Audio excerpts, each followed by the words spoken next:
हर शहर की एक अलग रूह होती है और हर रूह अपने साथ एक कहानी लेकर चलती है। अमन के लिए गुड़गांव एक नए सपने की शुरुआत थी, लेकिन उसे क्या पता था, उसका ये सपना एक ऐसे खौफनाक सच में बदलने वाला है जिसे वो मरते दम तक भूल नहीं पाएगा। 24 साल का एक साधारण लड़का देहरादून का रहने वाला था। आईटी कंपनी में उसे नई जॉब मिली थी और ज्वाइनिंग हुई थी गुड़गांव में। कंपनी ने सिर्फ 3 दिन का गेस्ट हाउस दिया था। उसके बाद खुद का रहना ढूंढना था, जैसे हर नया लड़का करता है। अमन भी वेबसाइट्स, फेसबुक ग्रुप्स और व्हाट्सएप चैनलों पर पीजी और रूम शेयरिंग ऐड देखने लगा, लेकिन हर जगह किराया आसमान छू रहा था। 12,000 रुपए, 15,000 रुपए। अमन ने माथा पकड़ लिया। अमन सोचते हुए, अगर सारा पैसा किराए में चला गया तो बचत कैसे होगी? माँ ने साफ कहा था, खर्चों का ध्यान रखना। अजीब सा ऐड रात को करीब 12 बजे, जब वो बार बार स्क्रॉल कर रहा था, उसे एक अजीब ऐड दिखा। शीर्षक, room available for sharing, only for boys, low rent, 4,500 rupees. Description, spacious 2 BHK, sector 47, Gurgaon, full furnished, शांति का माहौल, करंट टेनेंट पहले से रह रही है, only decent boys allowed, no restrictions.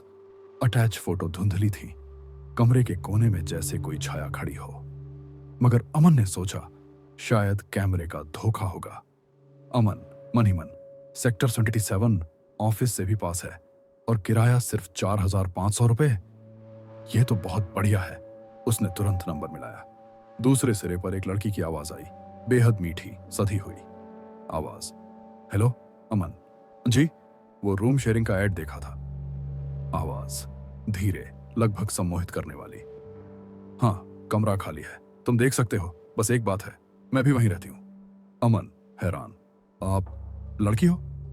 आवाज हल्की हंसी के साथ, हाँ, लेकिन फिक्र मत करो, मैं अपने में रहती हूँ, बस आकर देख लो। उसकी आवाज में ऐसा जादू था कि अमन को भरोसा हो गया। पहली मुलाकात अगले दिन अमन पता ढूंढते ढूंढते सेक्टर 57 पहुंचा। गली शांत थी, ज्यादातर पुराने मकान, बीच बीच में कुछ नई बिल्डिंग्स। दिए गए पते पर एक 3 मंजिला मकान था। बाहर से साधारण सा दिख रहा था। उसने बेल दबाई, दरवाजा धीरे धीरे खुला। सामने खड़ी थी एक लड़की, लंबे खुले बाल, सिंपल लाल कुर्ती, बिना मेकअप, मगर अनोखी खूबसूरती लिए। उसकी मुस्कान गहरी थी, लेकिन आंखों में अजीब सी गहराई छुपी थी। लड़की, तुम अमन हो? अमन नर्वस होकर मुस्कुराते हुए, हाँ, आप ही रोशनी हो? लड़की हल्की मुस्कान, हाँ, अंदर आओ। कमरे में प्रवेश करते ही हल्की सी चमेली की खुशबू फैली थी। पीली रोशनी में सजा हुआ सोफा, साफ सुथरा फ्लैट। रोशनी, ये कमरा खाली है, अगर पसंद हो तो अभी शिफ्ट हो जाओ। किराया बस 4,500 है, एडवांस भी नहीं चाहिए। अमन दंग रह गया। गुड़गांव में एडवांस न लेना, लेकिन ऑफर इतना अच्छा था कि उसने ज्यादा सोचा नहीं। अमन मुस्कुराकर, मुझे पसंद है, मैं कल ही सामान ले आऊंगा। रोशनी गहरी नजरों से देखते हुए, अच्छा होगा, जल्दी शिफ्ट हो जाओ। उसकी नजरें कुछ सेकंड ज्यादा देर तक अमन पर टिकी रहीं। अमन ने नजरें चुरा ली। पहली रात 2 दिन बाद अमन शिफ्ट हो गया। माँ बार बार कॉल कर रही थी। माँ फोन पर, बेटा, लड़की के साथ रहना ठीक है ना? लोग क्या कहेंगे? अमन हंसकर, अरे माँ, वो बस फ्लैटमेट है, वैसे भी ज्यादा बात नहीं करती। रात को सब ठीक था। अमन बिस्तर पर लेटा, नींद आने लगी, लेकिन आधी रात को हल्की हल्की पायल की छन छन सुनाई दी। उसने सोचा, अमन सोचते हुए, अजीब है, जब मिली थी तब तो पायल नहीं पहनी थी। जिज्ञासा में उसने रोशनी के कमरे की हल्की खुली दरार से झांका। वो शीशे के सामने खड़ी थी, बाल संवार रही थी, लेकिन शीशे में उसका प्रतिबिंब मुस्कुरा रहा था, जबकि असली चेहरा बिल्कुल भावहीन। अमन का दिल जोर से धड़कने लगा। उसने तुरंत दरवाजा बंद किया और खुद को नींद के हवाले करने की कोशिश की। कभी कभी डर और आकर्षण के बीच की लकीर इतनी पतली होती है कि इंसान समझ ही नहीं पाता वो किस तरफ खड़ा है। अमन भी अब उसी लकीर पर चल रहा था, जहां एक तरफ थी ख्वाहिश और दूसरी तरफ मौत। ऑफिस से लौटते हुए अमन अक्सर थक जाता। घर आते ही रोशनी दरवाजा खोलती। हर बार वही हल्की सी रहस्यमयी मुस्कान जो सीधे उसकी आंखों में उतर जाती। रोशनी, तुम्हारा दिन कैसा रहा? अमन, थका हुआ, ठीक था, लेकिन उसके सवाल पूछने का अंदाज जैसे उसमें कोई गहरी दिलचस्पी हो। कभी चाय बना कर देती, कभी खाना साथ में खाने का न्योता। धीरे धीरे अमन को उसके साथ आराम सा लगने लगा, लेकिन रात को वही पायल की छन छन, वही शीशे के सामने लंबी परछाइयां। एक रात तो अमन को लगा जैसे कोई उसके कमरे में आया हो। उसने नींद में आंखें खोली, दरवाजा आधा खुला था और दरवाजे पर रोशनी खड़ी थी। उसके बाल खुले हुए थे, चेहरा आधा अंधेरे में छिपा हुआ। वो कुछ देर तक उसे घूरती रही, फिर अचानक पीछे मुड़कर चली गई। रहस्यमयी बातें। अगले दिन ऑन ऑफिस से लौटकर अमन ने हिम्मत की और पूछ लिया, अमन, रोशनी, तुम कल रात मेरे कमरे के बाहर थी क्या? रोशनी हल्की मुस्कान के साथ, तुमने सपना देखा होगा। उसकी आवाज धीमी थी, लेकिन आंखों में कुछ अलग सा था, जैसे कोई राज छुपा रही हो। फिर उसने धीरे से कहा, रोशनी, अमन, कभी कभी रातें बहुत लंबी हो जाती हैं, नींद नहीं आती, और तब इंसान किसी का साथ चाहता है। उसके ये शब्द सीधे अमन के दिल में उतर गए। उसे लगा जैसे रोशनी उससे ज्यादा करीब आने की कोशिश कर रही है।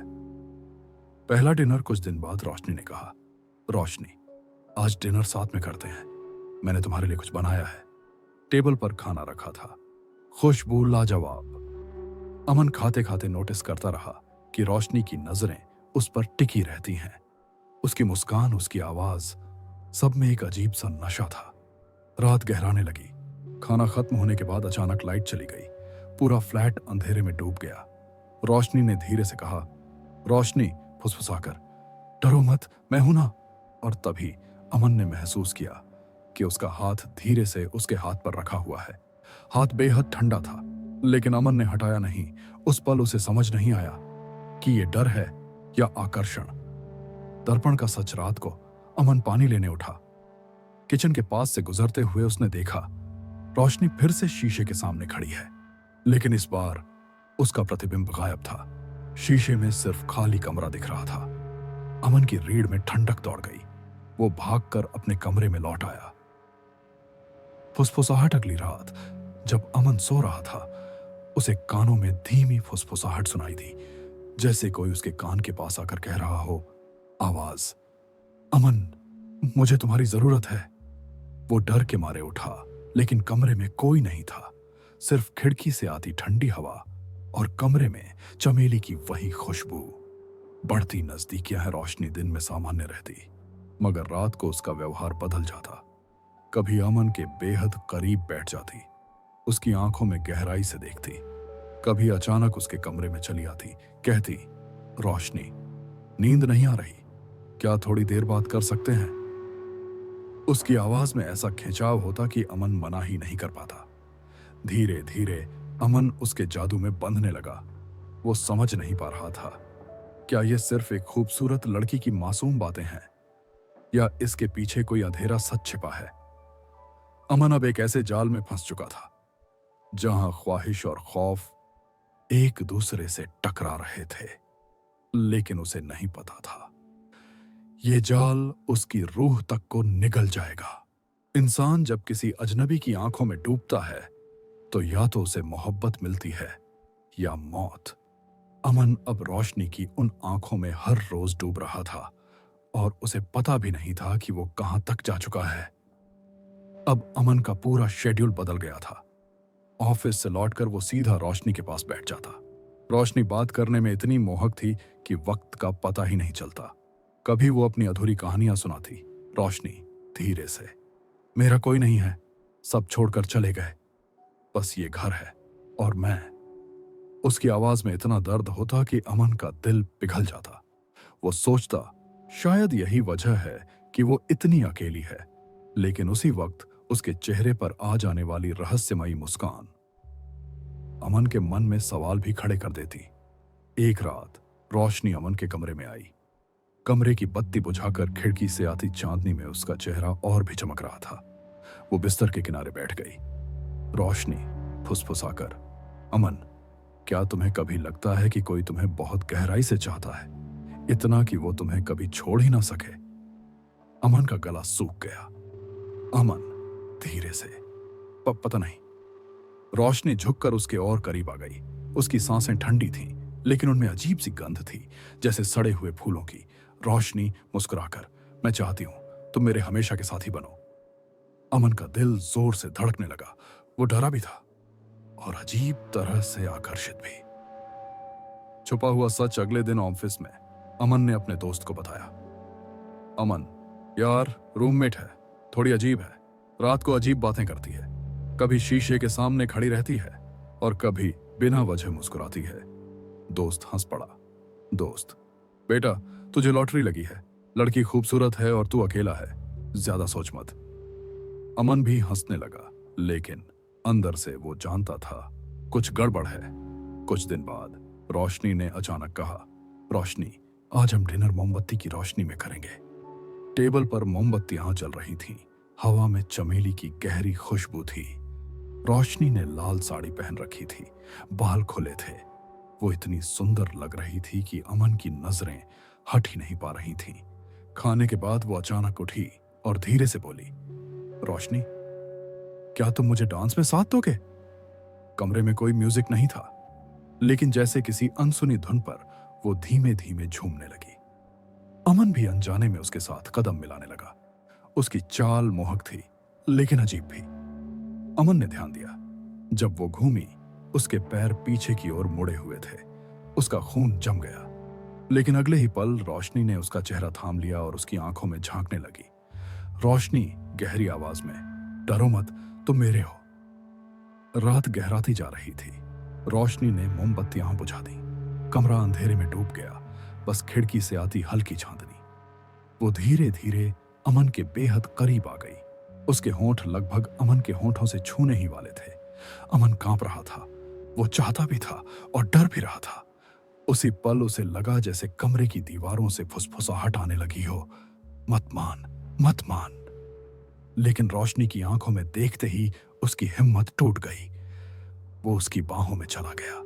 जैसे ही उसके होंठ रोशनी के होंठों से मिले, अचानक कमरा ठंडा हो गया। अमन ने महसूस किया कि उसकी सांसें खींच रही हैं, जैसे कोई उसकी रूह चूस रहा हो। उसने आंखें खोली और दंग रह गया। रोशनी का खूबसूरत चेहरा गायब हो चुका था।